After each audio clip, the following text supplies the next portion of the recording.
I have something to say. Miz TV, which is Oni's favourite segment in the WWE.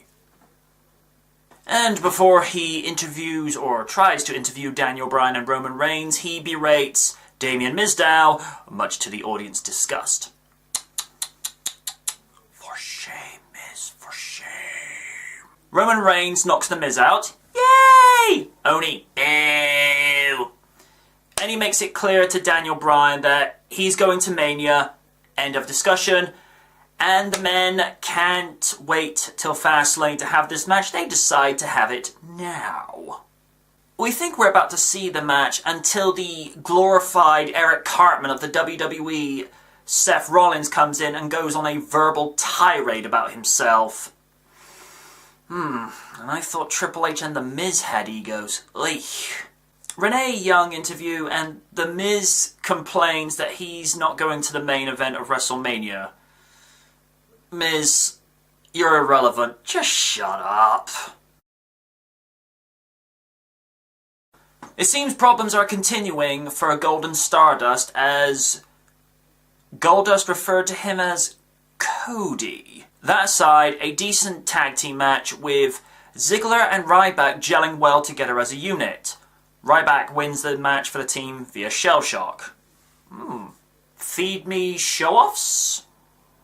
Maybe? Jobbing time. Well, it's Curtis Speak, even less Axel. I haven't missed you. He claims that he should be heading to WrestleMania and wants to get hashtag Axelmania trending? Sure. And Mackie's in touch with the WWE audience these days. Yeah, right. Dean does away with Axel despite a bad start. Looks like Axel's going back to obscurity. I have something to say. Bad News Barrett has BNZ? Bad News Zone? I wonder if TMZ are watching this.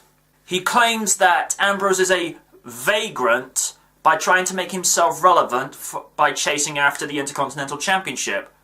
Really, I think he just wants the belt. But that's just me. Jobbing time.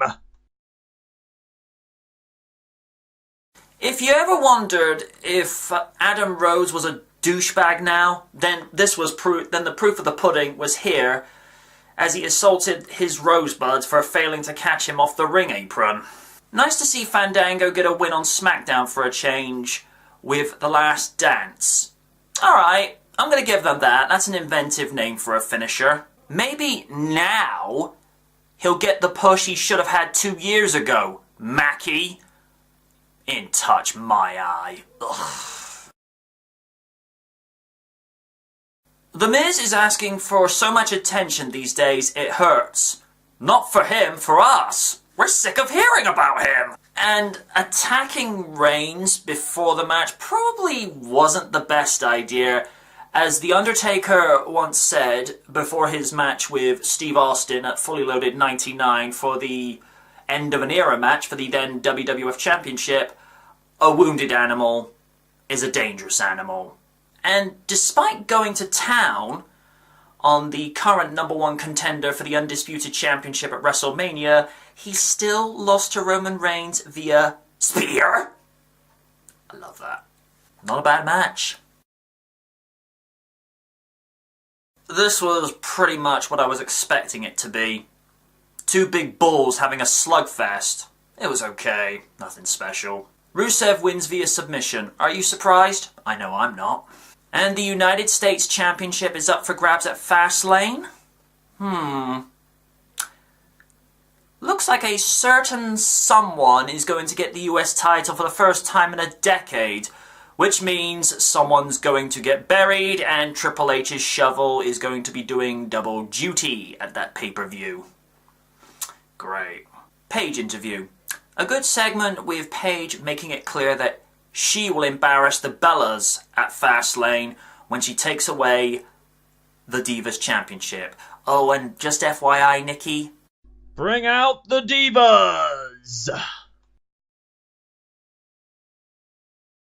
A brief match that showed two things. One, Alicia has improved greatly, and I mean greatly, and we had a decent Divas match. Awesome. Paige battled back to win PTO, Paige tap out. More of these, please. Bray chose to cut another promo, and I chose to skip. See how this works?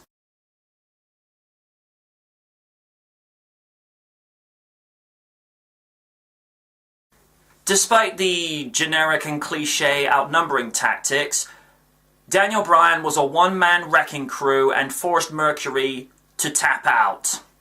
Despite a brief celebration on the stage, Daniel Bryan was attacked by Kane, sending him back to the ring as the Authority began dismantling the former WWE Undisputed Champion as SmackDown faded out. SmackDown actually hit a lot of cylinders properly this week. The matches were good, they didn't go too long, and most of them didn't feel too short, save for the Divas match and Fandango and Curtis Please Don't Speak Axel. But the pacing, the writing, and the segments all flowed nicely. Got what I needed from 2 hours of wrestling, and I mean 2 hours of wrestling. There was actually more matches than segments. I wonder if that's something TNA could learn from. Just ask Oni. He watches TNA on a regular basis. At least I think he still does. But, yeah. If this is the run of things to come on the run-up to Fastlane, which you can see on the WWE Network for, that's right, $9.99. I think Fastlane will be decent. I will be posting my predictions in a couple of weeks, because I also have the network now, and it's awesome. Seriously, it's awesome. So, given what I've mentioned with SmackDown tonight, what do I give it?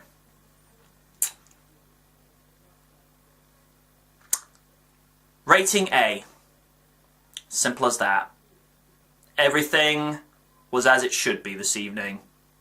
Until next time, guys, good night from the night.